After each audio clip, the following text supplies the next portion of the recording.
Seconda corsa dal Savio, femmine di 3 anni sulla distanza del miglio, sono 9 al via, 1 Beba di No, 2 Borea SL, 3 B Queen Francis, 4 Buganda FKS, 5 Belena Jack, 6 Bonita Alter, in seconda linea 7 Bramanta Jet, 8 Beverly Trio, 9 Brillaz. Favori per Beba di No, chiusura numero 1, in partenza velocissima dall'esterno il numero 6 Bonita Alter che cerca di sfilare, all'interno rientra però Borea SL che è seguita proprio numero da 7 No. Bramanta Jet squalificato. Si adegua al largo Bonita Alter, al comando dunque filata Borea SL nei confronti di Beba di No.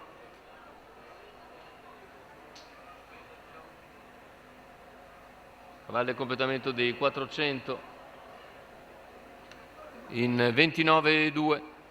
Ora all'esterno c'è la progressione di Brillaz che viene via in terza ruota per superare Bonita Alter e agganciare la leader Borea SL. 46,1 il passaggio ai 600 con in vantaggio Borea, in seconda posizione Beba di No, al largo c'è Brillaz seguita ora da Bonita Alter, mentre per corsie esterne ha mosso anche Beverly Trio in anticipo su Belena Jack.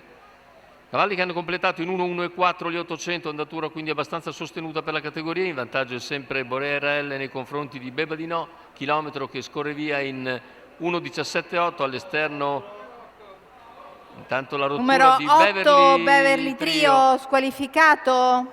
E tenta l'attacco di nuovo Brillaz, ma risponde per il momento Roberto Vecchione con Borea SL, a contatto anche Beba di No, poi l'attacco deciso nuovamente di Brillaz che va nuovamente su Borea SL, anche Buganda FKS cerca di inserirsi nella lotta, completamento della piegata, ingresso addirittura d'arrivo, 15,8 il parziale, tutti un po' stanchi, ma in vantaggio c'è ancora Borea SL a 100 dalla conclusione. Borea SL cerca di allungare, Borea SL nel finale coglie la vittoria e il secondo è Emplane per Holger Ehlert, perché Buganda FKS batte Beba di No 1,16,7 con 34 a chiudere.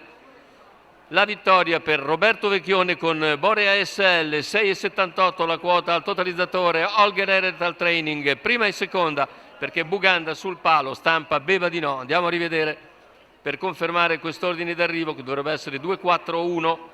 Sì, in effetti 2-4-1 l'arrivo della seconda corsa Savio.